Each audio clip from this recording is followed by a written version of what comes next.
Oke, halo semuanya, kembali lagi di Farid Hanif ya. Kali ini kita kedatangan sebuah Wuling Cloud EV. Kita pinjam dari Wuling dan pas kita lihat langsung ya, memang kalau mobil ini dilihat di foto atau video kelihatannya kecil ya. Tapi pas kita lihat langsung ternyata ini mobil besar sekali.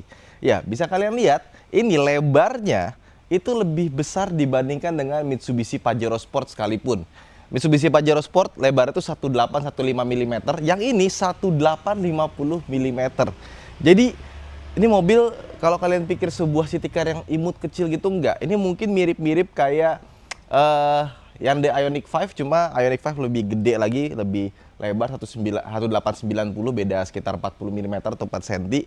Nah, panjangnya dia lebih pendek dibandingkan dengan Ioniq 5. Tapi karena dia itu seperti Honda Freed zaman dulu yang punya shape-nya itu namanya triangle square. Jadi bagian sini kotak ya. Bagian depannya itu dibikin triangle. Bikin segitiga. Artinya kita punya ruang kabin yang sangat lega meskipun panjangnya cuma 4,3 meter. Dan wheelbase-nya pun juga panjang 2,7 meter, dan yang membuat mobil ini kelihatan kecil karena dia punya pelek itu 18 inci. Jadi sebenarnya peleknya ini gede banget, cuma pas kita lihat sama padu padan mobil ya, itu kelihatannya pas dan membuat ini kelihatannya compact. Padahal ini mobil gede. Ini mobil biasanya kalau udah punya dimensi-dimensi segede gini, itu biasanya dibikin ala-ala SUV atau crossoveran gitu ya. Tapi Wuling justru pengen ngeliatin mobil ini seperti layaknya sebuah city car atau MPV secara desain. Ya, dia nggak ada cladding atau semacamnya. Jadi sebenarnya ini kayak sebuah Kijang SGX, tau gak? Dulu kan Kijang ada LGX yang panjang sama SGX. Dan beberapa orang menyangka ketika lihat mobil ini adalah sebuah 7-seater. Padahal enggak, ini adalah 5-seater di mana dia cuma punya 2 baris, 1, 2 gitu ya. Nah, ini kalau dipanjangin sedikit sebenarnya bisa sih jadi 3 row ya, bisa jadi MPV ya. Karena lihat nih, bagasinya gede banget ini mobil. Ini bagasinya besar sekali dan bibirnya juga nggak terlalu tinggi ya. Nah, terus kalau kita lihat bawahnya, gede banget, lihat deh. Itu bagasinya udah gede, dalamnya bisa lebih gede lagi, dan kita dapat ini nih adapter karena dia pakainya GBT bukan CCS. Dan ini chargeran yang sama kayak punya Wuling REV, ada repair tire kitnya sama dan lain-lainnya. Dan kalau misalkan kita ngerasa ini terlalu tinggi gitu ya, tinggal dikebawahin. Nah, kita dapat bagasi yang jadi lebih besar lagi ya. Atau dicopot sekalian aja kalau mau lebih gede. Jadi sebenarnya dengan bagasi segede gini, dimundurin lagi dikitnya, dipanjangin, dibikin tegak gitu ya atapnya. Ini mungkin bisa jadi pesaingnya BYD M6 karena ukurannya sudah mendukung. Terus karena dia punya wheelbase yang panjang juga 2,7 meter ya. Lihat dong, ini bangku baris 2-nya. Itu leganya pakai banget ya. Nih lihat nih, kita duduk. Legroomnya lega, atapnya lega, dan dia punya lampu ya, itu ditaruh di bagian sini. Kenapa? Karena di versi yang di Tiongkok dia punya panoramic sunroof sampai ke belakang, gede. Untuk versi Indonesia sayangnya nggak ada panoramic sunroofnya. Terus dia juga bisa dimundurin ke belakang ya, sampai rebah banget.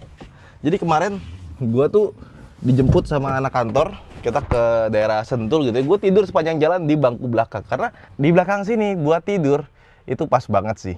Kalau menurut gue nih tinggal tambahin leg rest gitu ya, itu tuh udah enak banget gitu. Aduh. Dan di sebelah kiri ada armrestnya ya, dia ngikut sama bangku belakangnya. Sama di sebelah kanan, door trimnya bagus ya desainnya. Di atas ini plastik ya, bagian bawahnya ini kulit sintetis. Tapi pas kita tempelin tangan, dia terlalu tipis. Jadi tangan kita pasti jatuh, jadi ujung-ujungnya kita nggak pakai armrest begini. Itu doang sih. Nah, di belakang ada AC, tapi cuma ada satu, tapi ada juga AC buat bagian kaki di bawah sini.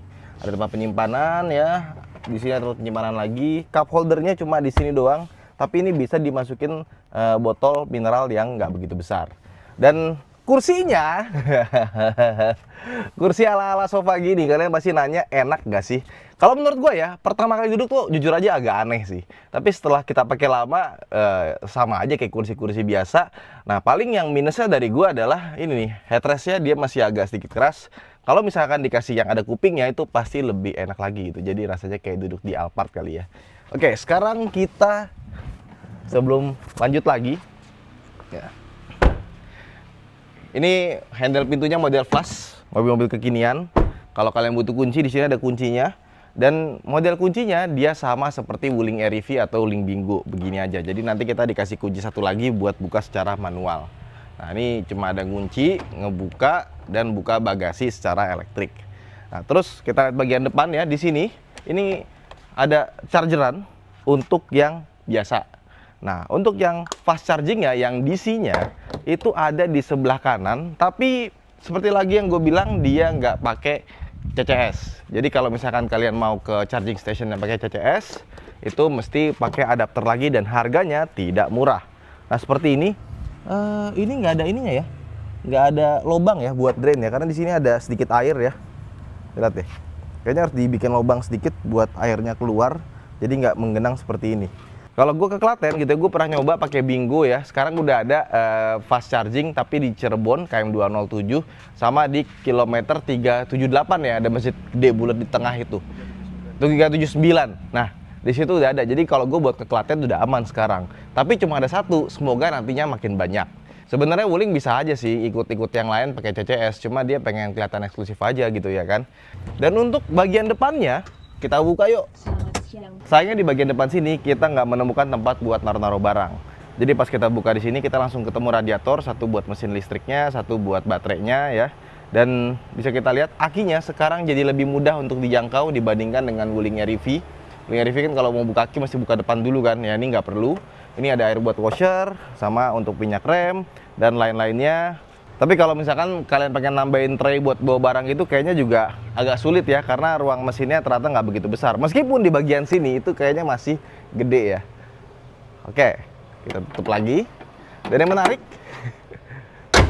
besinya tebal, khas mobil Tiongkok, meskipun buatan Indonesia. Dan bisa kita lihat ini lampunya lucu ya. Jadi lampunya itu proyektor di bagian sini ada biru-birunya, dan ada cornering lampnya di sebelah sini kecil sekali ya. Terus di sini ini kaca, ternyata bukan lampu. Gue pikir atas bawah tuh lampu, ternyata bawahnya cuma kaca doang yang dibikin seolah-olah mirip lampu. Ya, kalau untuk soal desain nggak banyak yang bisa dikulik, tapi overall desain itu kelihatan modern, lucu, dan kelihatannya mobilnya nyaman nggak sih? Daripada katanya mendingan kita masuk aja, langsung kita cobain. Oke, sekarang kita masuk ke dalam Cloud EV, di mana interior yang gue pertama kali lihat di Tiongkok itu warnanya kayak gitu dalamnya, jadi cerah ya. Pas masuk ke Indonesia warnanya justru jadi hitam pekat seperti ini dengan aksen-aksen gold ya.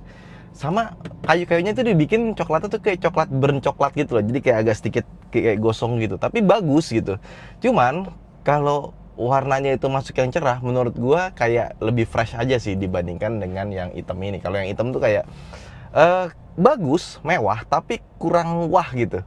Karena kalau mobil interior warna cerah itu tuh rasanya jadi kayak lebih lega gitu. Dan memang mobil ini sebenarnya lega banget ya dong. Ini kursinya besar ya, jarak dari setir ke kanan ini masih ada lumayan besar, konsol tengahnya besar gitu kan.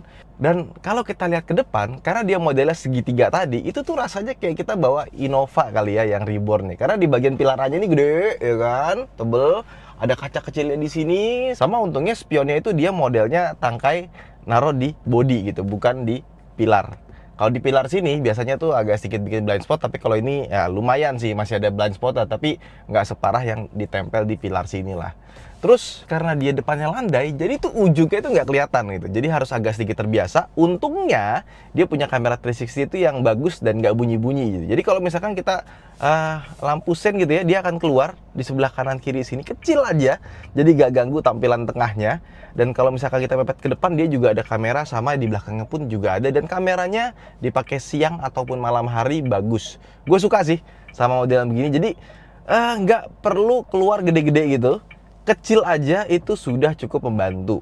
Tapi sayangnya dia belum ada Apple CarPlay sama Android Auto. Dia cuma bisa pakai mirroring dari HP. Dan kalau misalkan kita mau pakai Apple CarPlay atau Android Auto, kita masih nambahin alat lagi. Ada sih yang jual sih, harganya juga nggak terlalu mahal. Cuma kan sebel aja ya kalau kita harus nambah-nambah alat lagi gitu.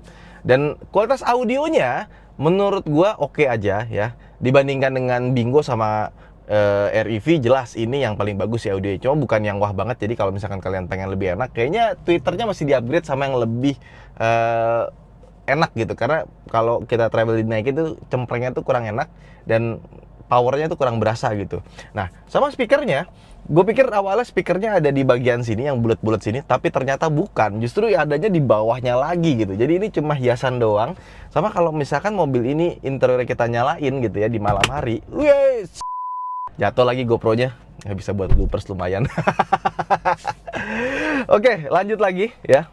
Layarnya ini 15,6 inci, gede, besar, dan gambarnya bagus, serta dia punya interface juga bagus ya. Gua nggak ada komplain. Cuma mungkin kalau malam dia agak sedikit terang aja, walaupun udah kita kecilin semuanya. Nah, memang semua kontrol dari mobil ini itu dari layar ya. Awalnya gue juga sebel banget ya, cuma karena beberapa terakhir kayak gue nyobain Neta X, GAC Aion segala macam, semuanya pakai layar, lama-lama jadi biasa aja sih. Dan sebenarnya Wuling tuh masih ada electronic parking brake tuh, masih ada model tombol di bagian sebelah kanan gitu kan. Terus tombol-tombol tengah sini ya, ini yang harus pakai belajar dulu sebelum kita pakai gitu. Kayak misalkan kalau kita pencet tengah ya, itu baru bisa kita atur atas bawah di bagian sini ya. Nah, kiri kanannya. Kalau pencet lagi baru bisa dipakai buat ngontrol audio. Sama kayak tombol di kiri sini, dia bisa berfungsi sebagai cruise control yang kita aktifin dari sini ya, pencet D ke bawah lagi, dan dia bisa sampai traffic jam alert. Nah, terus kalau pencet tengah sini, nanti dia akan keluar buat ngatur spion kiri kanan ya. Jadi emang butuh belajar dulu ketika pertama kali mau naik mobil ini, tapi kalau udah biasa sih, udah hafal, nggak ada masalah ya. Dan kalau kita pakai langsung, itu di sini ada tombol ya, kita pencet di bagian sini. Nah, ini buat mirror adjustment-nya, energy recovery-nya, terus juga seberapa terang instrumen dan kawan-kawannya, sync brightness dan kawan-kawan tuh ada di sini semua. Termasuk ada mode-mode berkendara ada di sini juga. Jadi physical button itu bener-bener sangat minim. Cuma yang jadi concern gue, kalau AC sih udah oke ya. Di sini tuh ada shortcut, tapi untuk volume kita masih pencet sini dulu ya, baru kita kencengin kecilin gitu. Dia nggak bisa satu tombol doang gitu, jadi mesti masuk ke dalam sini, pencet sekali baru kita naikin turunin ya. Kalau driver nggak perlu ya, karena bisa dari tombol di bagian sini. Tapi kalau passenger yang mau ngatur itu ya harus pencetnya 2 kali, 1 baru pencet 2 gitulah. Nah, AC sendiri ya, gue pikir awalnya dengan model seperti ini dia tuh dual zone, tapi ternyata belum. Jadi kalau kita naikin sebelah sini ya, temperatur yang kiri juga ikut naik gitu. Jadi cuma desainnya aja kelihatan dual zone, tapi pas dipencet ternyata dia nggak dual zone. Skenario mode, ada cool mode, rain mode, sama fresh mode. Kalau fresh mode nanti dia langsung ngambil dari luar nih. Cuma kalau di Indonesia kayaknya fresh mode ya kurang begitu kepake ya, karena udaranya sangat bersih. Nah, terus buat buka bagasi belakang ada tombol di sini, tapi harus di P ya. Kalau di P baru bisa kita buka seperti itu. Nah, pencet lagi baru dia nutup. Jadi semua controller dilakukan oleh touchscreen. Awalnya mungkin agak susah, tapi lama-lama jadi biasa. Tapi tetap gue prefer tombol-tombol fisik itu tetap lebih baik dibandingkan dengan touchscreen yang banyak. Touchscreen is okay, it's nice gitu to have, tapi jangan sampai ngurangin tombol-tombol fisik. Karena tombol-tombol fisik itu sampai sini nggak ada lagi tuh, bener-bener ya udah itu doang. Power window semua udah all auto ya. Sama buat buka pintu tutup pintunya tuh di bagian sini ya, agak lucu ya. Nah, di sini tuh kita dapat soft touch yang panjang sampai ke sebelah kiri ya. Di sini hard plastik, sini soft touch. Terus posisi duduk dia sudah tilt dan teleskopik, dan untuk ketinggian kursi bisa diatur di bagian sini. Kanan kiri kursinya sudah elektrik semua ya. Sama untuk tempat penyimpanan gue cukup suka ya, karena kita dapat side pocket yang gede banget di sini. Jadi emang sih nggak ada selak buat cup holder, tapi kalau kita masukin botol sih ya pasti muat lah. Nah, di sini ada cup holder gede, tapi gue kurang begitu suka taruh di sini. Kenapa? Karena kena sinar matahari, ujung-ujungnya minuman kita jadi panas, kecuali di malam hari ya. Nah, di sini ada 1, 2, 3, tapi ini bisa dicopot yang bagian tengah sini ya, jadi semacam tempat penyimpanan biasa ya. Sama ini garis-garis di sini tuh kelihatan keren ya, kayak sebuah ya. Ini ada untuk wireless charging, sama di sini buat naruh sesuatu. Dan kalau kita punya colokan 12 volt di sini ada ya, dan ada sela buat kabel. Jadi kalau misalkan kita nyolok sesuatu di sini, kabel itu bisa keluar di sela-selanya ini. Tutup lagi. Ini bisa buat tangan, enak, pas, nggak ada masalah. Dan di bawah sini ada tempat penyimpanan yang gede ya. Ada kabel USB juga buat ngetes sama buat konekin ke layar HP kalian. Sama di bagian sini ada laci soft opening gede juga. Jadi untuk tempat penyimpanan gue nggak ada komplain. Dan di bagian sun visor sini, waduh, dia ada lampu sama kaca kanan dan kiri. spion dia belum elektrokromatik, masih standar. Dan kalau di Tiongkok sana dia ada versi yang spion digital. Makanya di belakangnya tadi itu ada tempat buat kamera, tapi sayangnya dibikin nutup ya. Oke, sekarang gimana rasanya kalau kita bawa jalan? Let's go. Oh, salah lagi. Transmisinya ada di sebelah kiri. Yuk kita gas aja langsung. Dan seperti yang kalian tahu, mobil ini dia punya blind spot di bagian sini yang agak lumayan ya. Depannya pun juga nggak kelihatan, tapi kacanya besar, kanan kiri juga besar, belakang itu juga besar. Jadi untuk ngeliat sekeliling tuh sebenarnya enak. Terus ini mobil, Wuling Cloud itu dari luar ya kan, dari tagline yang senyaman di awan gitu kan. Gue pikir suspensinya tuh bakal lembut sekali. Ternyata nggak juga. Dia masih comfort oriented, dia masih lembut, tapi masih ada rasa kakunya. Jadi kayak dia pernya itu dia emang settingannya empuk, tapi shocknya itu masih di setting agak sedikit keras biar pas lagi di jalan tol dia nggak ngerasa ngambang, nggak ngerasa ngayun. Karena di tol sih menurut gue stabil ya. Sama handling ya, dia itu sangat ringan sekali. Even kita udah pindah ke sport mode, dia masih rasanya ringan. Dan buat parkir menurut gue radius putarnya masih oke, bukan yang bikin sulit. Nah, mungkin kalian pernah bawa Wuling Bingo, Wuling REV gitu ya kan, rasanya kayak mobil mainan ya. Kalau ini rasanya bener-bener kayak mobil pada umumnya. Yang gua rasakan, posisi duduknya itu pas, gua nggak ada komplain ya. Emang mobil zaman sekarang harusnya bisa pakai teleskopik sih, jadi kita bisa majuin gini ya. Kursinya juga awalnya terasa aneh gitu ya, di punggung tuh kayak gimana gitu. Tapi pas gua pakai lama gitu, rasanya enak-enak aja. Pas-pas aja. Nih suspensinya nih tuh, masih ada terasa kakunya, tapi masih dalam batas yang wajar dan masih tergolong empuk sih. Nah, paling ya gue nggak suka nih headrestnya itu tuh agak jauh, nggak bisa dimajuin ya. Sama ini kalau dipegang tuh empuk, tapi pas kita pakai buat kepala kita itu rasanya agak sedikit keras. Dan mobil ini punya pedal gas itu yang kayak pernya tuh berat banget gitu. Makanya biasanya kalau naik mobil listrik, gue tuh senengnya modenya eco atau pakainya normal lah gitu, biar irit gitu kan. Tapi di mobil ini gue lebih seneng pakai sport, karena kalau mode eco kita tuh nginjek pedal gasnya harus agak dalam dan rasanya tuh lebih berat dibandingkan dengan pedal gas mobil lain. Makanya gue senengnya di sini gue pakai mode sport, biar diinjek dikit gitu ya, itu dia langsung ngacir. Kalau tenaga mesin ya kalian udah tau lah di brosur seperti apa. Cuma dari yang gua rasain, ini mobil laju loh. Jadi 0 ke 100-nya itu sekitar 9 detik. Dan responsnya kalau kita pindah dari eco ke sport itu rasanya jauh banget loh. Kalau sport itu gas dikit langsung cus gitu ya. Dan ini menurut gua adalah Wuling yang paling enak pedal feel-nya dibandingkan dengan mobil-mobil listrik Wuling lain yang pernah gua coba. Ya kayak lebih mature gitu. Sama remnya sebenarnya enak dan pakem-pakem aja. Cuma seperti yang gue bilang tadi, remnya tuh kayak bukan ngebagel ya, tapi kayak dalam, kayak berat gitu loh, bukan keras. Jadi kalau kita nginjeknya cuma dikit doang, dia tuh mobil kayak masih meluncur. Tapi nginjek lebih dalam lagi, baru kita bisa ngefeel si pedal remnya. Bukan nggak enak, tapi kayak beda aja gitu dengan mobil-mobil yang pernah gue coba. Tapi overall ini mobil enak sih. Peredaman kabinnya bagus, suspensinya gue suka. Terus juga posisi duduknya lumayan, dan sebenarnya terbaik ketika kita naik mobil ini itu ketika kita disetirin sih. Gue kemarin tuh ke Sentul, mix ya, berangkat gue disetirin, pulang gue nyetir. Pas gue disetirin tuh kayak bawaannya ngantuk di mobil.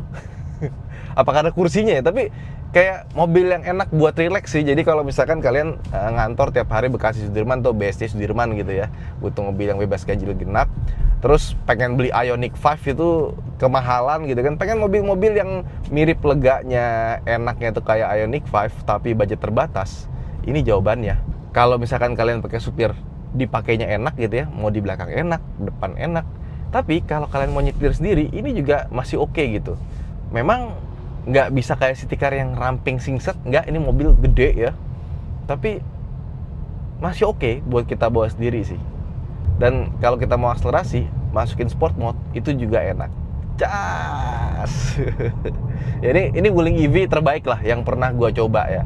Even dibandingkan dengan Bingo. Dan mobilnya dibanderol dengan harga 398 juta setelah pemotongan PPN ya. Dan kalau misalnya nanya, wah berarti lebih murah dibanding Wuling Bingo. Enggak.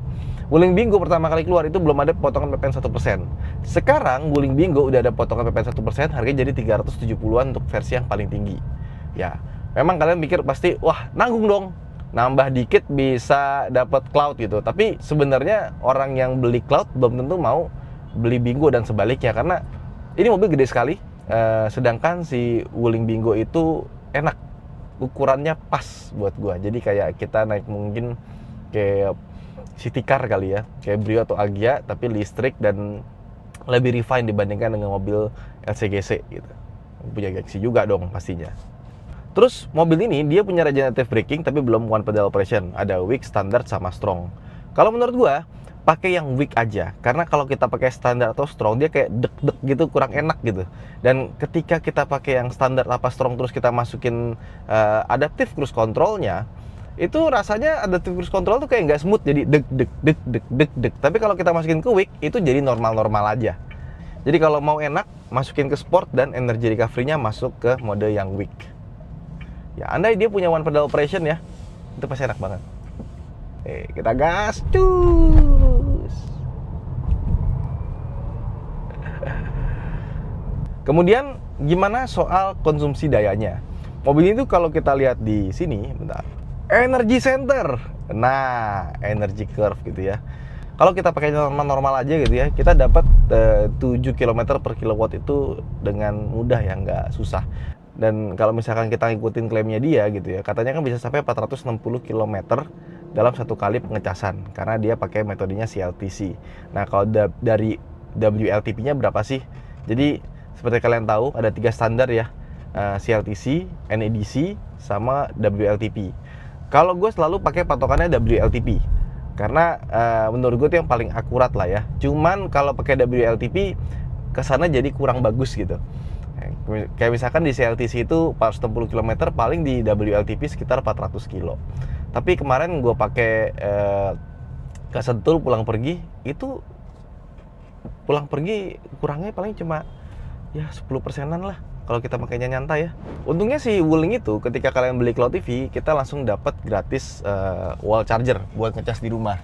Which is kalau udah punya wall charger, kayaknya udah nggak butuh lagi sih ngecas-ngecas di luar, kecuali kalian keluar kota. Jadi kalau nanti pengguna mobil listrik udah banyak gitu ya, dan chargeran udah mulai antri, nah Wuling ini tuh jadi suatu kelebihan gitu, bukan jadi suatu kekurangan karena chargernya beda. Karena di charger eksklusif ada 10 biji, kita ngecas tuh nggak perlu ngantri gitu ya. Ya semoga aja bisa jadi seperti itu gitu loh, karena buat apa dia kalau eksklusif tapi nggak ngasih sesuatu yang plus buat penggunanya gitu. Tapi overall Wuling Cloud ini bisa dibilang EV terbaiknya Wuling sih. Di bawah tuh benar-benar bikin relax, di setir itu juga enak ya. Memang bukan untuk car enthusiast ya. Kalau car enthusiast kayaknya nggak beli EV juga sih. Benar-benar mobil yang bagus banget buat mengantarkan kita dari poin A ke poin B dengan nyaman, tenang, dan aman. Lupa juga dia punya aplikasi My Wuling Plus ya. Jadi kalau di Bingo dihilangin, ini dibalikin lagi dan fungsinya kurang lebih sama kayak Wuling Air-EV. Jadi kita bisa cek tinggal berapa baterainya. Terus yang paling gue suka sih remote engine startnya. Jadi kalau misalkan kita mau masuk mobil di luar masih panas, kita nyalain dulu AC dari sini ya, nggak usah repot. Dan kalau pakai remote tuh kadang-kadang kita nggak tahu tuh udah nyala apa belum. Nah kalau pakai ini, pakai HP itu lebih enak. Tapi so far menurut gue ini adalah mobil yang cocok buat kalian yang butuh mobil sebagai alat transportasi dari poin A ke poin B harian gitu, yang nyaman, enak, mau pakai supir bisa, bawa sendiri bisa. Ini mobil bisa gue bilang perfect lah buat commuting setiap hari kayak gitu. Wuling tuh udah tepat ngerumus sih Wuling Cloud EV ini. Gue jadi kepengen upgrade Alphard ke sini kali biar nggak kena ganjil genap ya. Jadi kurang lebih itu aja video kita kali ini buat teman-teman yang punya Wuling Cloud EV. Boleh coba di komen gimana rasanya ya, bener nggak apa yang gue omongin gitu ya. Sampai jumpa di vlog berikutnya. Jangan lupa untuk like dan subscribe dan follow Instagram saya juga di @ridwanhr. Sampai jumpa di video berikutnya. Bye-bye.